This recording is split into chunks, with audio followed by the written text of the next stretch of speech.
Part 1.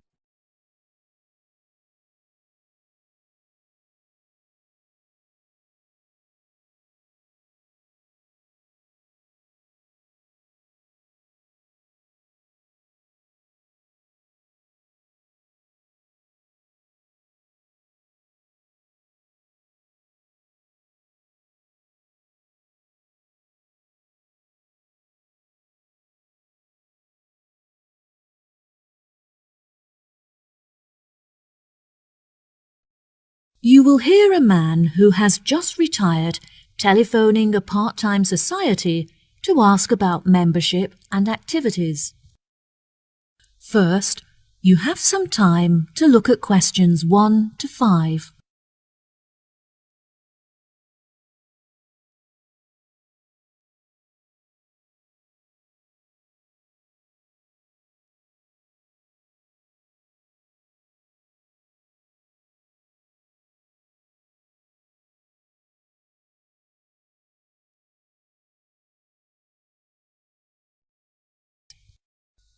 Now we shall begin.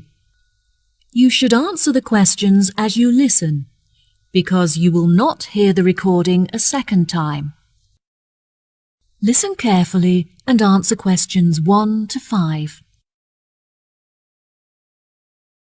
Hello, this is the Leighton Society. How can I help? Oh, hello.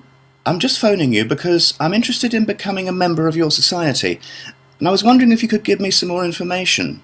Of course. What would you like to know?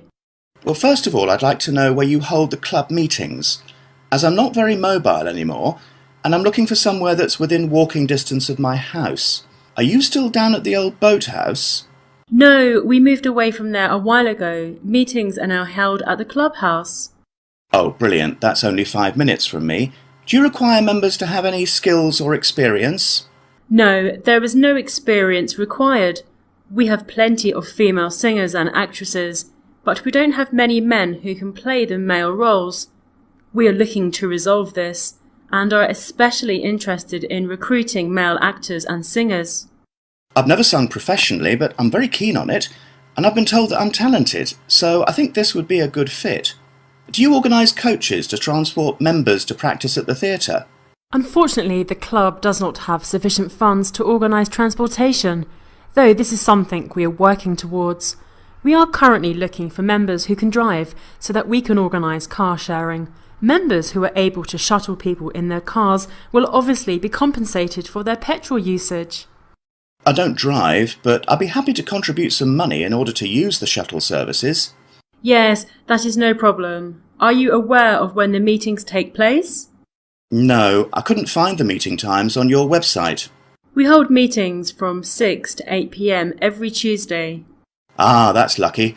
I go to a debating club every Wednesday, so I'm glad that it's on a different night so I can attend both. Do you operate year-round? We used to close during December for the Christmas period, but we found that a lot of members wanted to continue their practices during this time.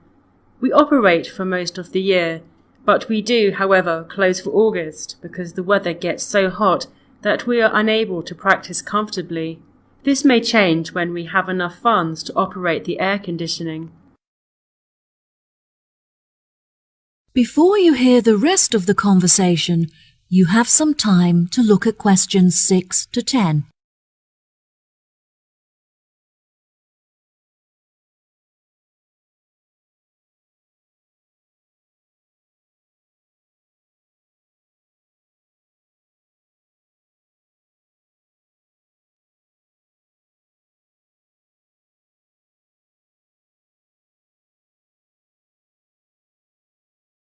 Now listen and answer questions 6 to 10. OK.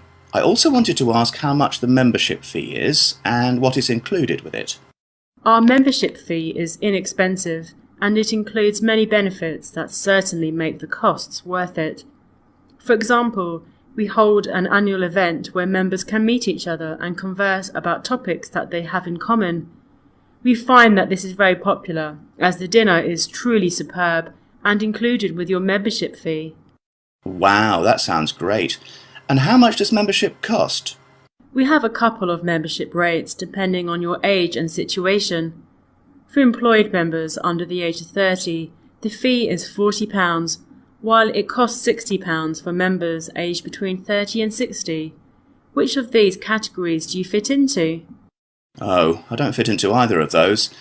I'm 65 years old and retired, so I'm no longer employed. That's no problem at all. You qualify for the lowest price membership fee of £25, which applies to those who are either unemployed or retired. Wow, that's really affordable. I was thinking of bringing my grandson along to some of the practices, so what would the membership cost for him? He's 14. I'm afraid that the club is for adults only. That is to say, we don't allow members who are aged 16 and under. He is welcome to join in 2 years' time, though. Ah, that's a shame. I guess I can wait and buy him a membership for his birthday present. Yes, what a good idea.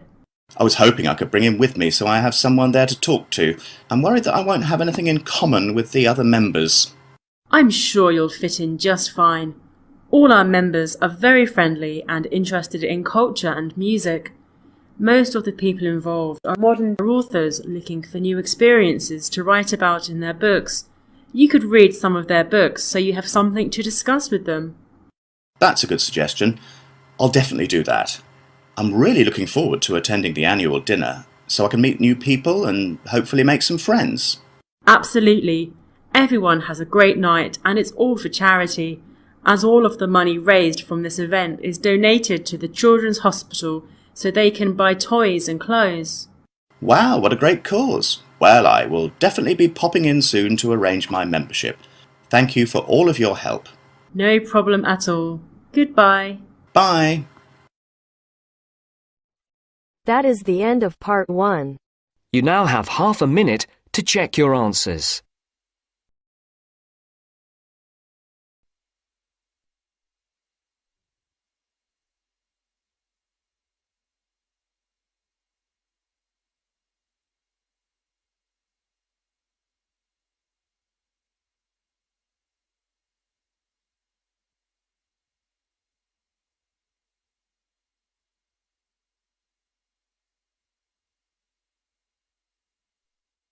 Now turns to part 2.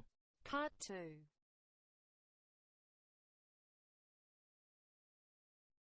You will hear a part of a talk given by a director of a train station.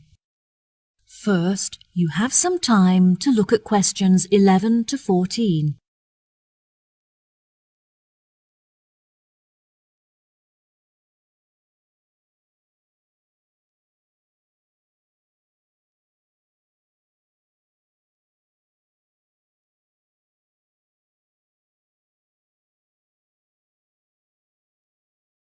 Now listen carefully and answer questions 11 to 14. Hello, and thank you for attending this meeting. I have called it to discuss station matters, as there have been a number of changes made, and I want to ensure that you are all filled in. Well, as I'm sure you will all have heard, there are plans underway to make some alterations to the station complex. Though we did the reconstruction work that occurred last year, from the data collected this year, we have learned that our station is too small to cope with a large number of visitors passing through it on a daily basis. However, relocation is unnecessary, which means you, our staff, will be unaffected and can continue with your work as normal.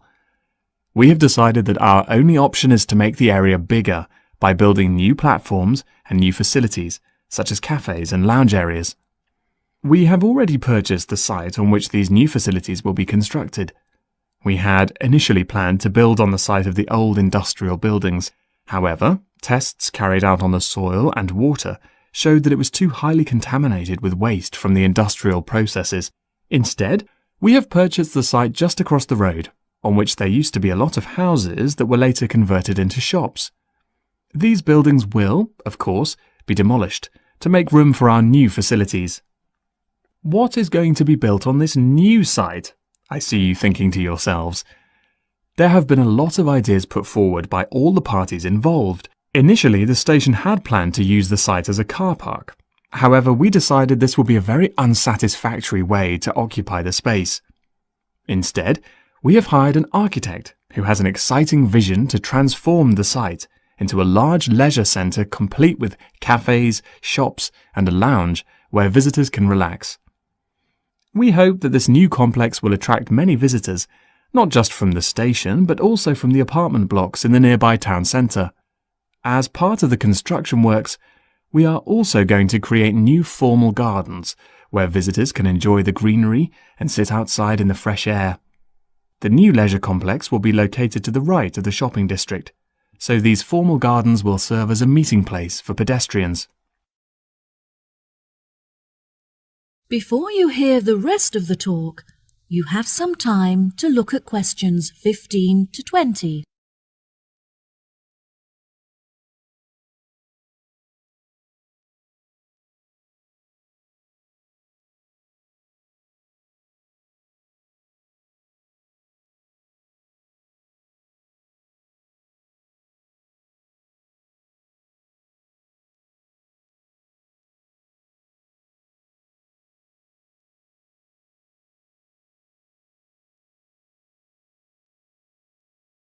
Now listen and answer questions 15 to 20.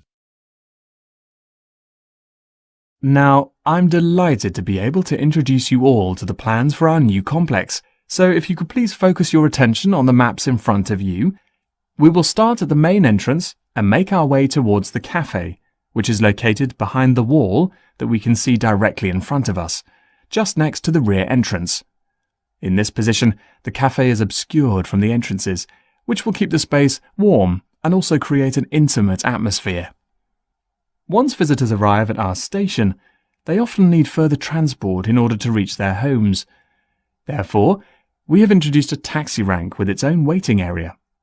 In order to reach these facilities, the visitors must simply leave the complex via the rear entrance and turn left. Visitors who have travelled to the station by car can leave it in the car park for a small fee, which is located just outside of the rear entrance to the right.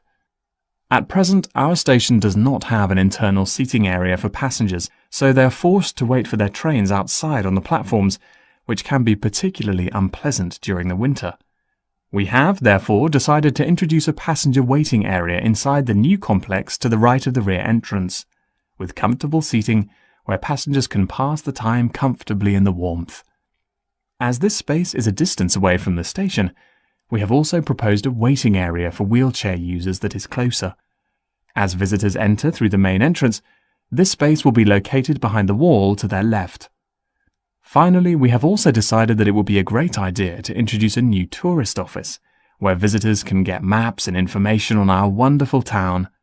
We want this new office to be easily accessible, so visitors entering through the main entrance will find it directly to their right. Now, I think that's all I have to tell you. Please feel free to ask any questions if you would like to know anything else. That is the end of part 2. You now have half a minute to check your answers.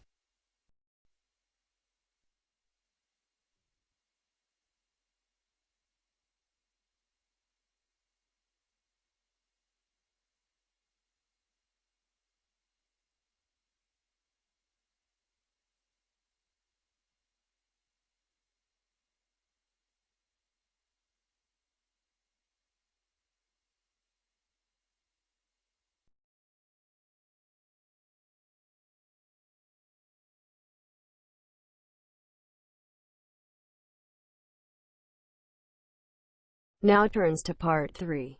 Part 3.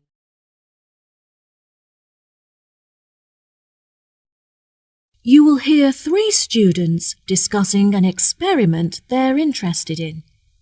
First, you have some time to look at questions 21 to 25.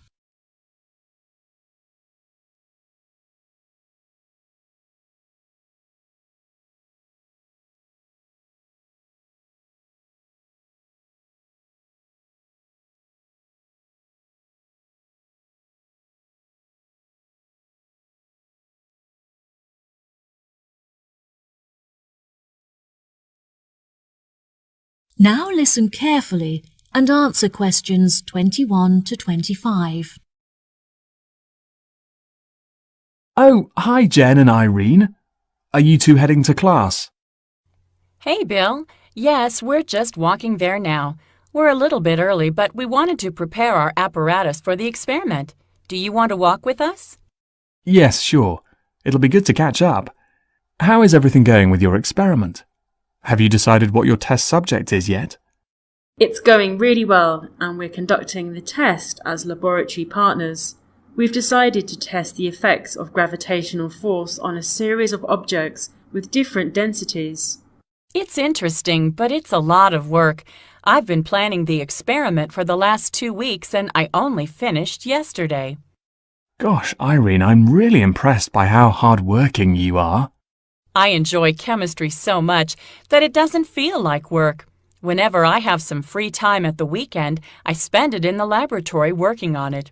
It almost feels like a second home to me. How about you, Bill? Who is your laboratory partner? The tutor partnered me with Kim. At first I was worried because I've never worked with him before, and I was worried that he wouldn't be very good at laboratory work. But actually, he's very capable. I've noticed that he's always very well dressed.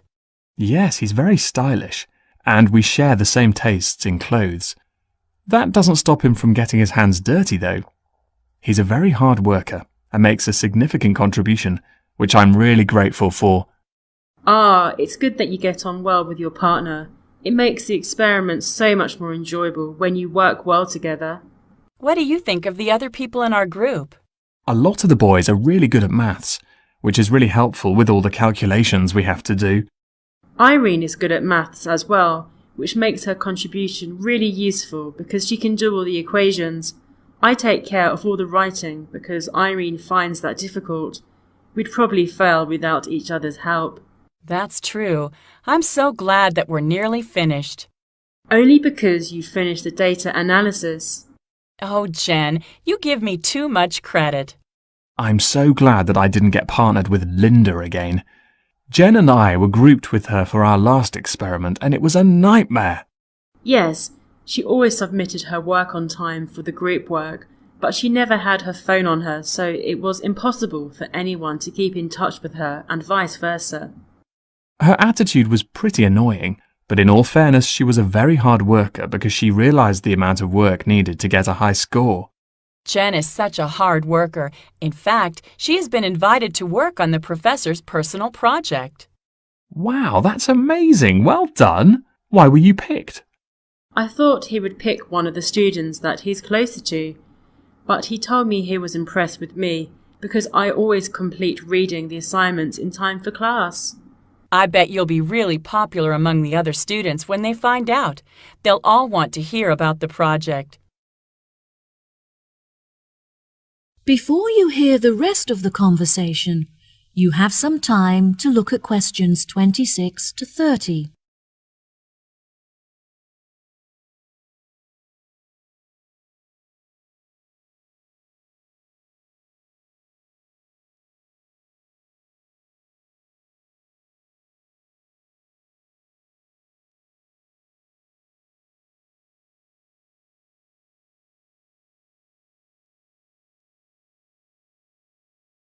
Now listen and answer questions 26 to 30.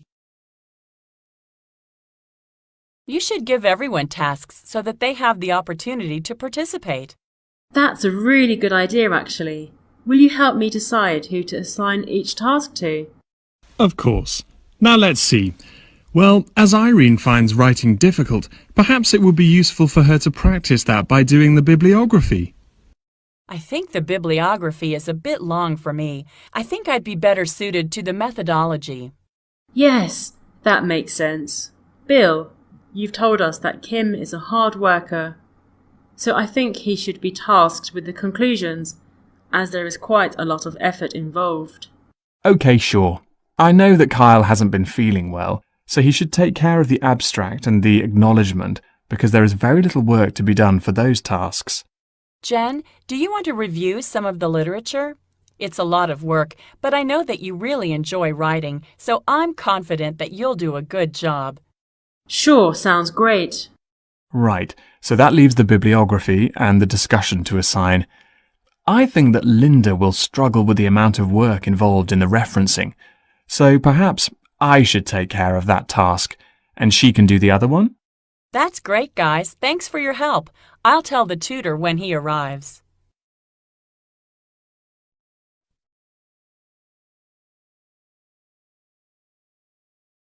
That is the end of part 3. You now have half a minute to check your answers.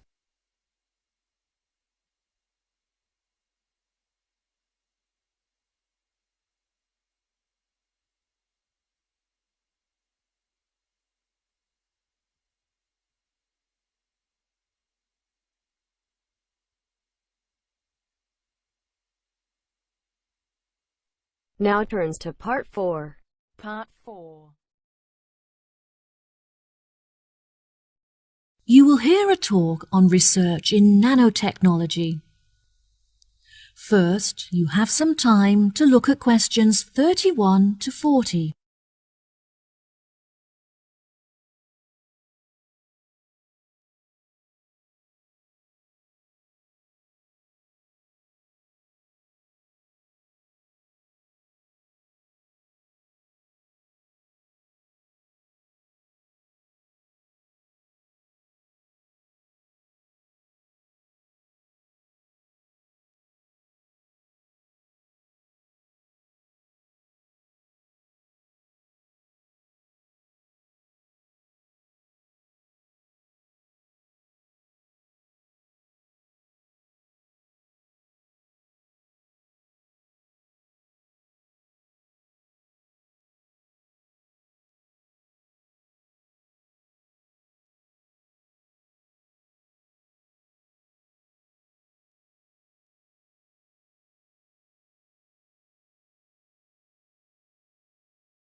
Now, listen carefully and answer questions 31 to 40.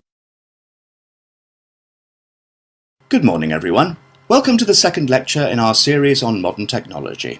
Today I'll be discussing the recent developments in nanotechnology in addition to its applications in a number of environments, such as domestic and medical. First of all, I'd like to begin with a short explanation of what nanotechnology is. It is the manipulation of matter on an atomic, molecular, and supramolecular scale. Because of its limitless applications and uses, the government has invested billions of dollars into the research and development of nanotechnology in order to explore its potential. It is only recently that we have been able to engage in the development of nanotechnology, since the particles are so minuscule that a new type of microscope had to be invented to enable us to see them. Many of you may not realize that we all use nanotechnology in our homes as a part of our daily lives. For example, a new dietary supplement uses nanotechnology in order to help our body to absorb iron from our diet more efficiently, which can help to prevent anemia. This technology also makes it easier and cheaper for factories to produce foods such as chocolates, as the nanomolecules help the food to meet our recommended daily intake of certain vitamins and minerals. This may sound odd, but in fact it just means that the food is healthier and cheaper and has increased flavour. Another application for nanotechnology is in the agriculture industry. In the past, farmers have been using many artificial chemicals to fertilise the soil, which is extremely bad for the planet, as it contaminates the water that we drink. By using nanotechnology, scientists have been able to develop a spray which increases the efficiency of fertilizers that occur naturally in the soil. This means that a lot more food can now be produced per square hectare, making it cheaper and more efficient to grow without harming the planet. One of the industries upon which nanotechnology has had the biggest impact is the production of pharmaceuticals. One of the most commonly occurring illnesses is food poisoning, as many foods have naturally occurring contaminants that can be harmful if eaten without being thoroughly cooked. Nanotechnology makes it possible for us to sterilize the food and make it safe to eat by killing these bacteria. A major success in the use of nanotechnology in the medical field is in the treatment of cancer. Researchers have found that they can attach medicine to nanoparticles, which are then injected into the body and enable the therapeutic drugs to be absorbed into the veins. These drugs then travel throughout the blood system and target cancerous tumours. Scientists have also discovered that certain metals contain nanoparticles that have antibacterial qualities with the ability to destroy over 650 types of bacteria. These metals are used, for example, on fridges to prevent the growth of bacteria. They can even be woven into materials to create clothing that is self-cleaning and has an attractive metallic appearance. The most popular of these materials contains silver, which naturally has the strongest antibacterial qualities. These clothes have a special tag on them to show that they use nanotechnology, so keep a lookout for them next time you go shopping. Another observation made by some researchers showed that certain types of nanoparticles called splifferines can destroy fat tissues and therefore stimulate fat loss without the need for dieting or exercise. They are currently developing a supplement that can be ingested in order to help dieters with their weight loss programs. It is predicted that these supplements will be on the market by 2020. I would like to finish today's lecture with a final example of a domestic application for nanotechnology: cosmetics. Nanoparticles are used in many makeups and body lotions, but they have the greatest effect in sun cream. Ultraviolet rays given off by the sun are a serious cause of skin cancer, but the nanoparticles in sun cream protect the skin against the sun by blocking the ultraviolet radiation from entering the body. This is why you must always wear suntan lotion on the beach. Now, I'd be happy to answer any questions you may have. That is the end of part 4. You now have half a minute to check your answers.